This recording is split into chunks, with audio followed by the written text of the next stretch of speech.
When you're preparing to enter a new role as a leader, it's important to pause and think about what is most important to you. One tool to help you clarify your thinking is to develop a leadership philosophy that captures and communicates your ideas of what leadership means for you. It's a good tool for both you and the people you are leading. It's a good tool for you because it causes you to reflect upon what leadership means to you and how you see yourself as a leader. It can also help you create a memorable list of the things you consider most important. It's a good tool for others because it summarizes your key thoughts and ideas on how you plan to lead. In that way, it serves to orient people in your organization as to how you may be prioritizing or deciding in different situations. It can even be considered an informal contract as to how you plan to show up as a leader. As an on-the-record account of yourself, it can serve as a good discussion tool with people in your new organization. If your organization is a large one, some people may read your philosophy before they even get to meet you in person, so it can be a way to introduce yourself to others. Of course, your leadership philosophy is truly personal and has to be both genuine and well-considered.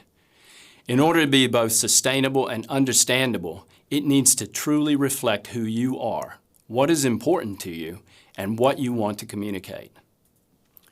When creating a leadership philosophy, think about key elements you want to include. There are many different styles of leadership philosophies, and it's important that yours reflects your own personality. You may want to include a short paragraph about what leadership means to you, or how you see your role in the organization. You may want to describe how you want to treat others and how you expect to be treated. Some people use their leadership philosophy to highlight some of the most important lessons they've learned in dealing with people. Others are more practical and describe the best ways they understand information, such as in a document or chart formats. You might want to let people know what goals and aspirations you have as a leader and what part they play in those aspirations.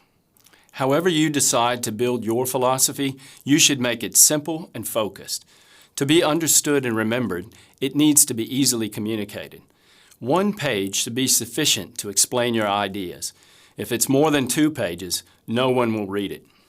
And remember, this is a tool for both you and the people in your organization.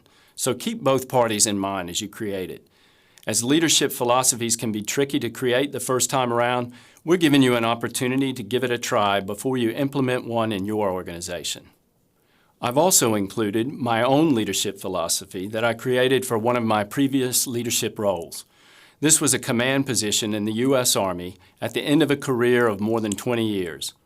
As I prepared for assuming command, I took some time to reflect upon what I valued most in my experiences over my career. I reflected on the types of leaders and organizations I enjoyed working with, as well as the work environments I felt were most productive and rewarding for me. I also considered the specific role I was assuming and its associated duties and responsibilities. I knew that by Army regulation, the command would only last for 2 years, so the job wasn't about me, it was about the organization. When I considered what was most important for the organization, I decided that the people needed to be my primary focus in order to sustain the organization beyond my time there. I thought hard about what that meant for all of our time and resources, and how I might best communicate my thinking to the members of my unit, as well as external stakeholders.